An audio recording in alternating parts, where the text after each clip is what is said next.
No.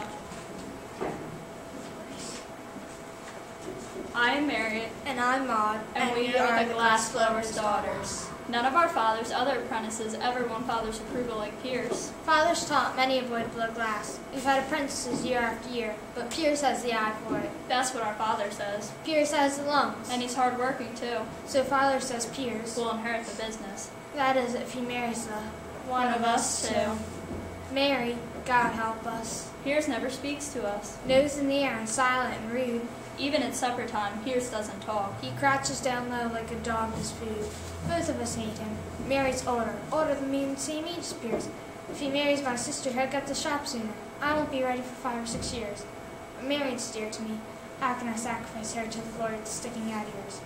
How can our father be so tyrannical? Nobody in her right mind would want Pierce. Maudie is younger. Probably Pierce would rather have somebody younger instead. And Maud is so pretty, even though Maud is the one who put all of those slugs in his bed.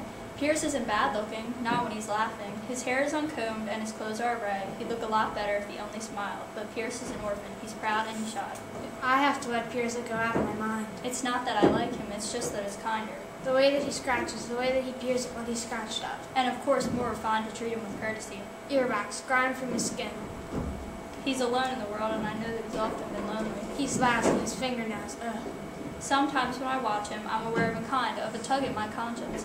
What if I befriended him, helped him to mend his tunic and tended to the burns on his fingers? His bedbugs and fleas? I know what would happen. My sister would tease. And then there's his haircut, the shape of his head. He looks like a hedgehog what maid wouldn't dread.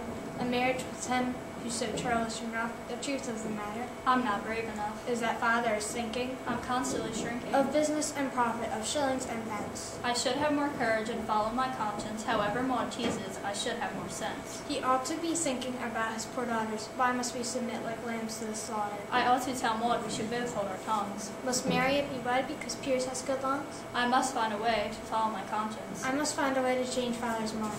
Of course I'm too young to be thinking of marriage. My only thought is to be decently kind to marry a man. There's no time to be lost. It's a matter of weight. If I have to accost him, I'm going to tell father we simply hate Pierce. I'll get down on my knees. I'll say please. I'll shed tears. You share your whole life, I'm willing to beg. your children, your work days, I'd rather have plague. your sorrows, your pleasures, your ale and your bread, I'd rather have leprosy. even your bed. I must think over clearly what father has said. If I have to be wed, then when all's done and said, I'd rather be dead I'll than wed a Pierce.